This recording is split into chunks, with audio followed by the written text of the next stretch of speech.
Good morning. This morning we wish to continue our discussion of foreign policy, and we want to begin with a discussion of foreign policy goals of the United States. Obviously, some of the major foreign policy goals are protecting the American people, defending American national interest and independence, maintaining or pursuing prosperity and fair trade, spreading Western values, democracy, and markets, and trying to limit and control the spread of nuclear weapons. There are also more middle-range objectives of American foreign policy. And some of these might include ending the wars in Iraq and Afghanistan, defeating and ending terrorism, negotiating a peace in the Middle East, reducing global warming, achieving a stable world order. The problem with these goals, other than that there are way too many, is that they are sometimes contradictory. For example, and keep in mind, by the way, our earlier discussion of the importance of nationalism in the world today. Defeating and ending terrorism as a foreign policy goal, not possible. Not possible. The reason why is that we're talking about asymmetric warfare. That is to say, we spoke about this in an earlier presentation. We're not dealing in the world simply with army against army, nation against nation. We're talking about individuals in a world of billions of people and small groups of people in a world of many billions of people. And so we had a terrorist incident in Australia, in Sydney, Australia yesterday. We had a horrible terrorism attack in Pakistan overnight. Defeating and ending terror is not possible. Not possible. Can it be limited? Can it be reduced? Yes, but we don't know how to do that because the data suggest that, in fact, the incidents of terrorism in the world outside the United States have been increasing. So, if you have a foreign policy goal to defeat and end terrorism, you have defined a foreign policy goal that is unachievable. Unless, of course, you want to wipe out most of the human race. Ending the wars in Iraq and Afghanistan are also they are achievable, but they're very, very difficult. And the reason why, among others, is that these are now failed states and have been failed states for many, many years. The idea of a stable, legitimate government in those countries is not possible. That, in some measure, at least in the case of Iraq, is a consequence of American military intervention and occupation. So, ending the wars in Iraq and Afghanistan without leaving a huge mess, not possible. Either we stay there and there's a little bit less of a mess, or we leave or pull back substantially, and there's a bigger conflict. One of the problems with wars that we forget is that wars tend to spread. The means of war tend to spill over into neighboring countries and geographies that are not involved in the war. In part, this is a function of the use of military violence itself. In part, it's a function of creating massive refugee problems, people literally leaving the site of war, trying to get to safety, which is often in another country. Negotiating peace in the Middle East, almost impossible. In fact, we've failed to do that for many decades now. Why? Because the parties involved, especially the Israelis and the Palestinians, don't want a negotiated peace. People argue that some people claim that some diplomats and political leaders claim and observers claim that the ingredients of a negotiated peace are in fact on the table. That may or may not be true, but the fact is that the two parties simply cannot and will not agree about very much. Promoting free trade is also difficult to achieve. Why? Let me give you an example. In the last couple of years, and including in the past week, some companies, international companies, have tried to buy Canadian companies. The Canadian government is very much against this, and so it intervenes. It works with investors and financial entities in Canada to develop an alternative to a foreign buyout of Canadian firms. And of course, in a world of 200 nations, if a nation doesn't want to trade with another nation or many, many nations without substantial obstacles or preconditions, how can they be forced to trade? Very difficult. You can provide incentives. The United States policy can provide incentives, but how do you force somebody to trade with you if you don't want them to? If they don't want to. Reducing global warming. This is an important foreign policy goal. It is a major national security goal, according to American military officials. In fact, the United States and some of the other other major countries in the world have dragged their feet in terms of reducing global warming. Many governments are afraid that if they take the steps necessary to reduce the impact of global warming, that this will have negative economic impacts. And they don't want negative economic impacts because if their economies weaken, then that tends to lead to domestic political opposition to those in power. Spreading Western values is something that has been occurring for many decades, but the fact of the matter is that there are many parts of the world, especially in Asia, the Middle East, to give two examples, where Western values are not that highly regarded. And you have, in fact, nation states and peoples with cultures that are literally 10 and 15 times as old as our own. And so if take China, for example, why should China, which has a much longer history and set of traditions in the United States, pay much attention to the United States and to its values when its culture, its traditions have endured for so much longer than our own?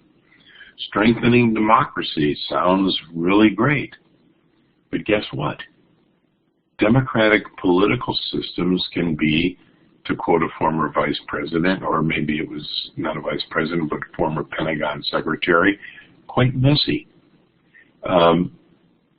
The process of a country moving from an undemocratic or authoritarian rule to a democratic political order takes a long time. A long time. Look at our own history. A long time.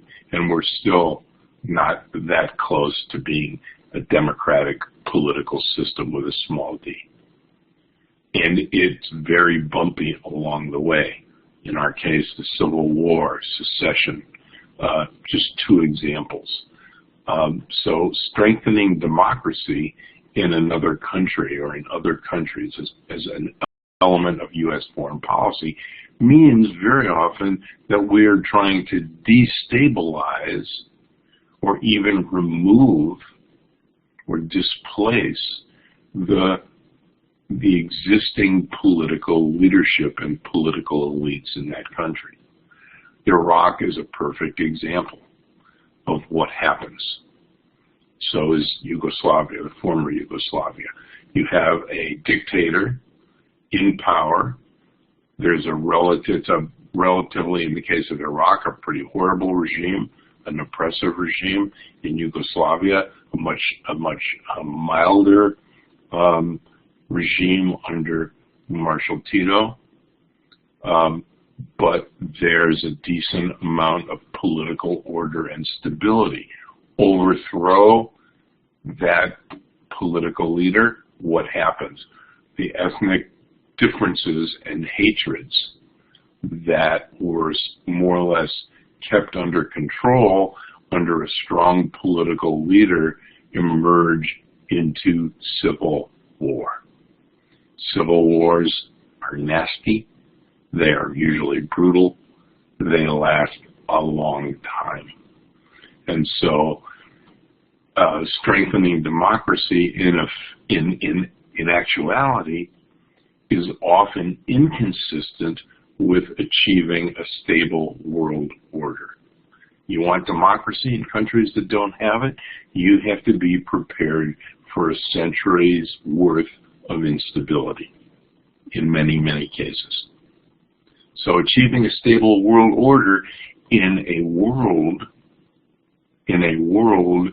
that is inherently unstable, with 200 or so nation states, with all kinds of differences and hostilities.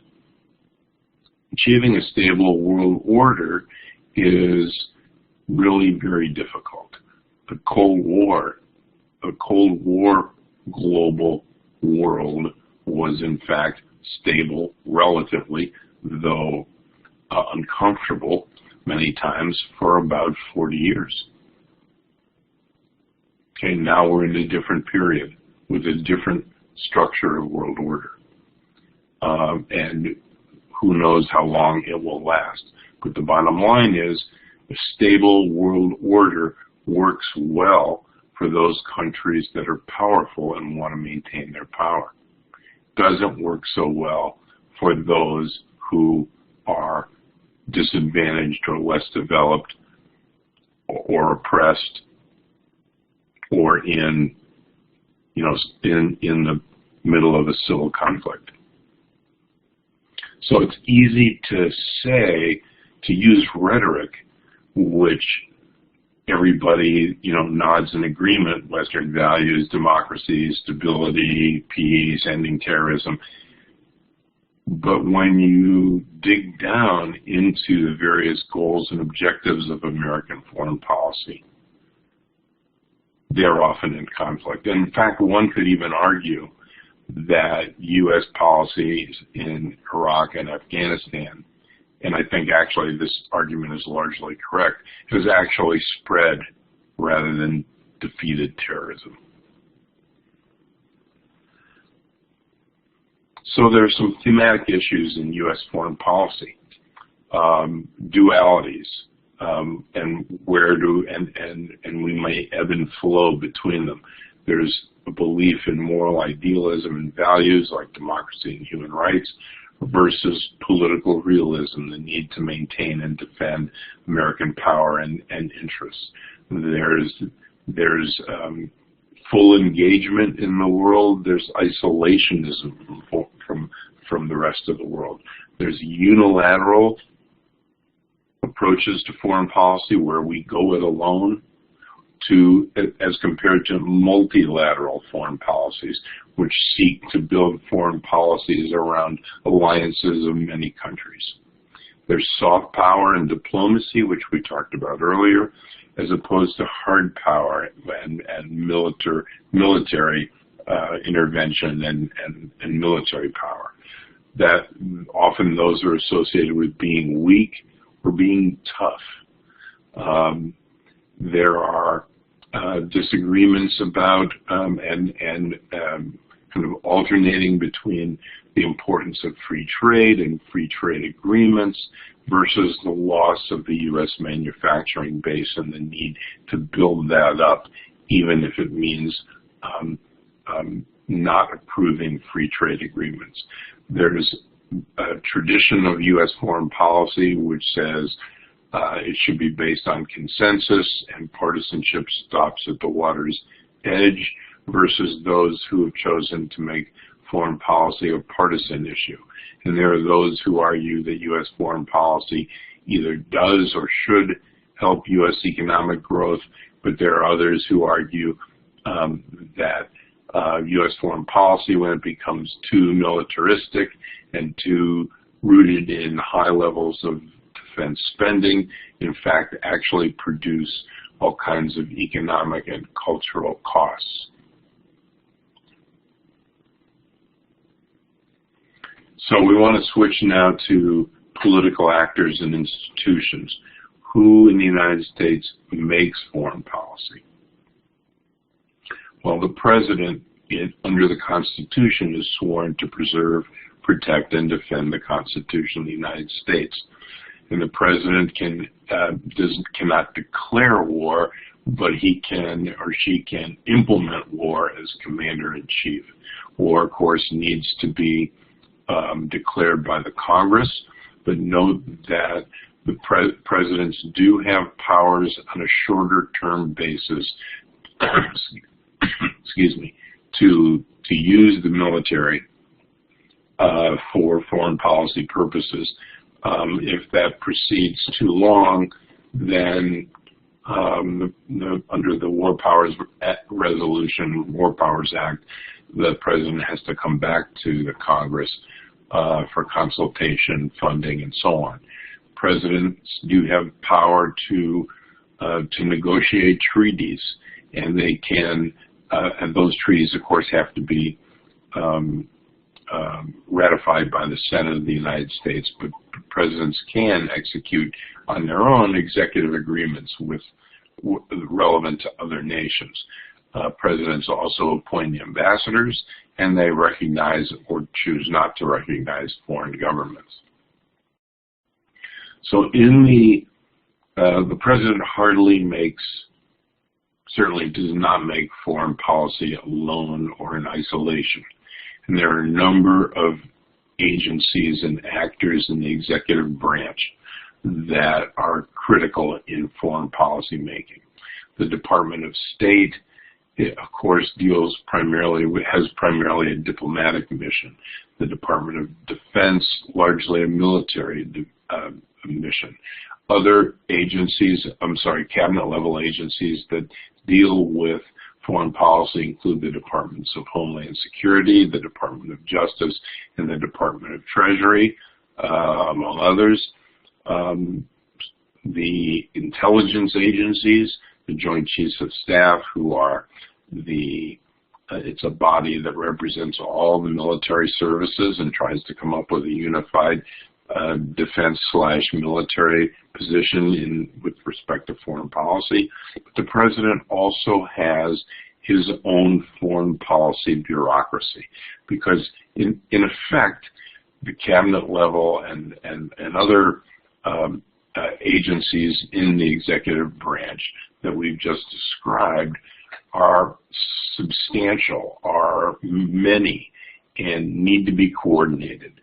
So the president needs to somehow pull all these things together, and all these agencies with their different views, their different missions, and to do that, the presidents have their own foreign policy bureaucracy. They have a national security advisor. They appoint the U.S. representative to the United Nations, and the National Security Advisor is the coordinator of the National Security Council, the NSC. And that National Security Council brings together all of the major players in the executive branch and in the military and in the intelligence agencies to try to bring together a coherent U.S. foreign policy. And one might add that given the different missions and orientations of the different foreign policy actors in the executive branch, that's easier said than done. So the Department of State has primary authority over foreign affairs, especially as they relate to diplomacy and negotiation.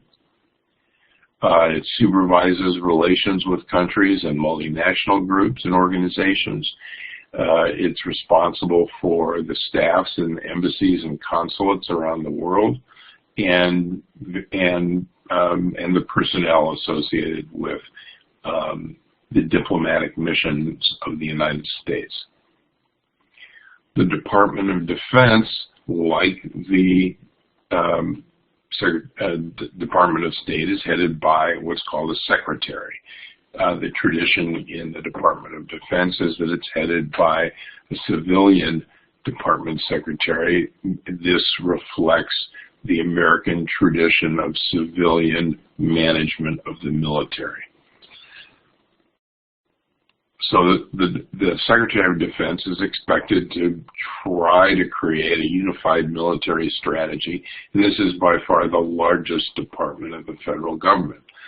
Part of that coordinating responsibility includes meeting with and working with the Joint Chiefs of Staff, again, representing the different military services. And outside, both inside and outside the Department of Defense, you have the intelligence community, perhaps over 40 agencies, including the Central Intelligence Agency. They do primarily information gathering both in the United States and outside, though they're supposed to be limited in what they can do within the United States. They also engage in covert actions around the world, and one of the unfortunate things in my view is that too often the intelligence community personnel get intertwined with the diplomatic State Department personnel, and this can cause diplomatic and foreign policy problems for the United States around the world.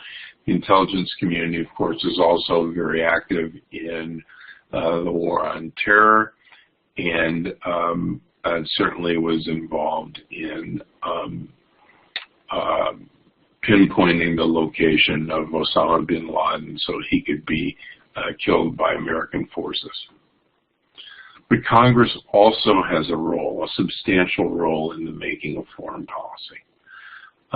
This interest of Congress in foreign policy began to increase substantially during the Vietnam War. Vietnam War was, at least a decade, a little more than a decade long, depending on how you want to count the years. And this was I think it's clear, was an executive branch policy that was more or less approved by the Congress, but the resolution, the Gulf of Tonkin resolution, we later learned, turned out to be based on false information and misinformation provided by the executive branch. And so that was one of the things that and the length of the war and the costs of the war helped sour the, not sour, but certainly led to the Congress wanting to have a greater say in foreign policy. And so in 1973, the Congress passed the War Powers Resolution, which does require greater presidential consultation with the Congress. Some observers argue that it actually strengthens the executive branch and the president in terms of its ability to take unilateral action. Others say no, it doesn't really do that. It requires more collaboration between the president and the Congress and reporting of the president to the Congress. One of the key foreign policy, one of the key, maybe the key power of the Congress is the power of the purse. Congress controls the expenditure of money. by the federal government. And so if the Congress doesn't like a program, wants to cut a program or eliminate a program, it can do so. It simply appropriates no funds for that program, whatever it is. And if the president can't get the Congress to pass a bill that provides funding, then that program, ceases to exist. It may find a way to exist in other ways, in other places, but Congress ultimately has the power of the purse. One of the interesting ways that foreign policy has been increasingly partisan in the past couple of years is the case of Benghazi. As you're probably aware, four American diplomats were killed in Benghazi, and the Republican Party has criticized consistently in the conservative media, criticized the president and the administration. What those critics, however, fail to tell the American people is that the Republicans in Congress substantially cut the funding for security of Department of State personnel. And so lacking the resources it previously had could be the Department of State previously had. That could be one reason why the Benghazi attack turned out to kill several Americans. One of the important elements of U.S. foreign policy is treaties, and the United States has treaties with a number of countries. Probably the most prominent is the NATO treaty, and this is a power that the Constitution gives to the Senate, that is to say, the power to ratify treaties that are negotiated by the executive branch, often by the President and or the Department of State. The Congress also is involved in approving trade agreements and what's called fast-track status for certain countries that agree to quote-unquote free trade with the United States. So the Congress has a substantial role in foreign policy in funding, in requiring presidential consultation, in having the power to declare or not declare war, in the Senate's power to approve or not approve treaties, and the Senate's power to approve, the Congress's power to approve or not approve trade agreements and fast-track status. It's also the case, keep in mind, that the advise and consent power of the Senate applies to virtually all major political officials in the executive branch who are part of the foreign policy team of the country.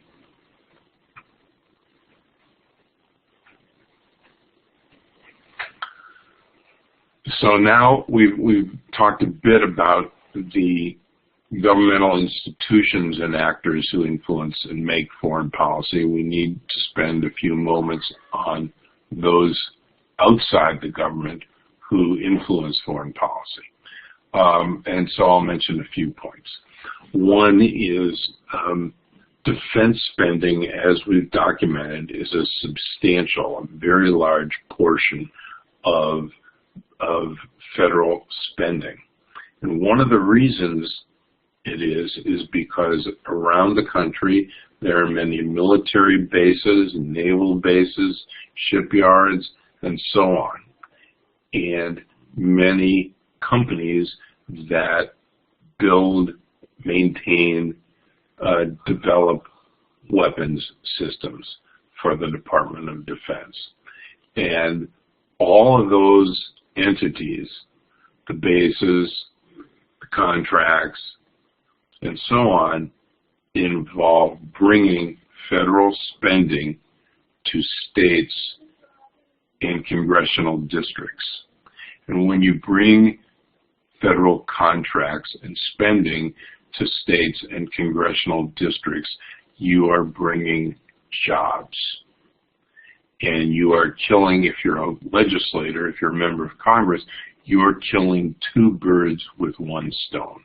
That is to say, you are symbolically, at least, supporting the military strength of the United States as you are strengthening as well, apparently, the economy of the state and or congressional district that you represent.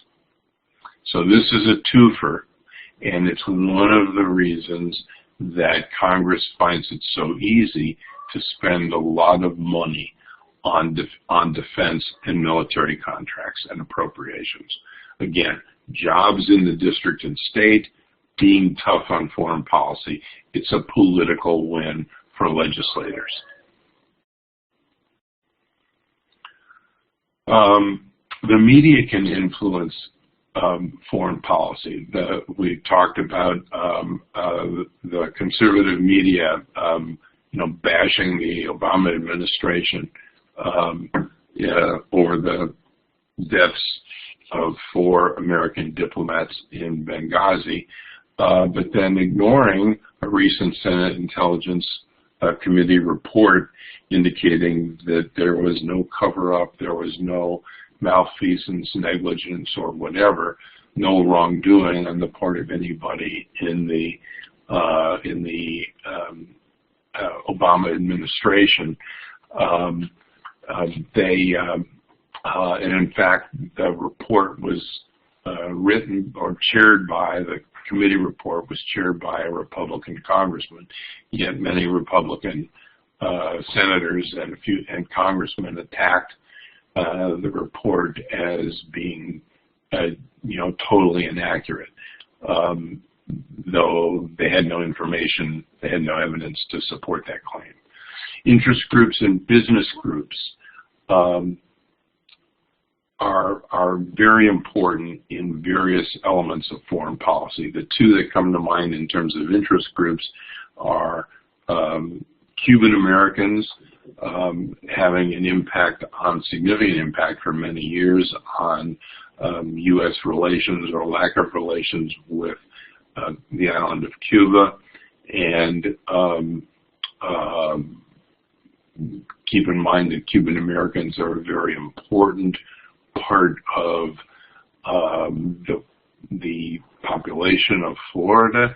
It's very hard to win the state of Florida in a presidential contest if a candidate alienates the Cuban American vote, which is so substantial in Florida, and so as a consequence, the American blockade of Cuba has been maintained for many decades, probably, almost certainly, to the detriment of the interests of the United States. Another example of interest groups is what's called AIPAC, AIPAC, which is the single largest and most important Jewish domestic interest group with respect to U.S. policy vis-a-vis Israel. And the AIPAC has been very important in terms of influencing both the Democratic and the Republican Party, and its strength is reflected in a broad consensus among both Democrats and Republicans in the support of Israel. Many business groups, not least of which is the National Chamber of Commerce, they have a strong interest in trade and in global economic policies, and because many American corporations, American-based corporations, do business around the world, and so they have a vested interest in influencing American foreign policy. Finally, there are think tanks. Many foreign policy think tanks, probably one of the more important is the Council of Foreign Relations, but there are a good number of think tanks that are fairly well funded, that do research on and advocacy on U.S. foreign policy. And many of their members actually can be found in most administrations' foreign policy councils.